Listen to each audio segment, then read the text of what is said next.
Hey, what's going on guys, it's Sarge, and in today's video we're going to be taking a look at the Ceramic Dagger. Now this weapon is a Mastery Rank 3 melee weapon that can be gotten from a blueprint on alerts, which is pretty common. You can get this weapon a lot and it's pretty easy to get. One interesting fact about this weapon is just a dagger version of the Cronus, so if you actually look at the aesthetics of the weapon, it looks exactly like a Cronus but smaller. Now to start off with the stats of this weapon, its base damage is 35, with 31.5 of it being puncture damage and 3.5 of it being impact. This weapon has a very low crit chance of 5% with a 1.5x crit multiplier, which doesn't really mean much.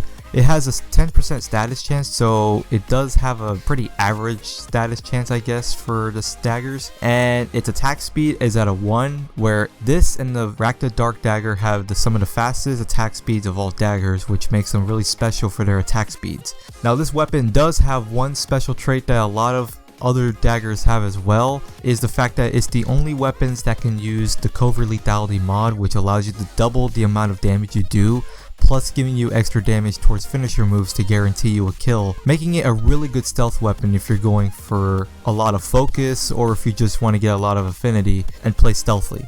Now since there's not much to talk about this weapon, I'll just move on to this build. Now the build is not going to be perfect. I would never follow the guidelines of my build, but you could start from here and then work your way up, finding better mods as the time passes by. So to start off with this build, I use Prime Pressure Point with Prime Reach, so I'm able to hit enemies from a little bit of a farther distance when I'm trying to melee them from behind. I use Fury with Covert Lethality so I can kill an enemy as quickly as possible while getting a near insta kill. I will use Berserk with it so I can get even more attack speed in case I actually do crit, because if it's high attack speed, it's really common to actually get a Berserker proc, even though it does have a low crit chance. I use Sundering Strike with Rending Strike so I can get as much puncture damage as I can, so this weapon is really effective against the Grenier since it is high puncture damage. I use Spoil Strike to go with it to add as much damage to double it even further to get more base damage. It will slow you down a little bit in attack speed, but being able to do as much damage as possible is really important when it comes to this weapon. Now how should you use this weapon? This weapon is mostly a stealth weapon that you should use for spy missions, low level exterminates, or just to have fun and get stealth kills. So this weapon is really fun to use and I would highly recommend you get this dagger over a lot of others. So that'll be the video for today guys. Don't forget to like, favorite, and subscribe, and I'll see you guys in the next video. Stay frosty.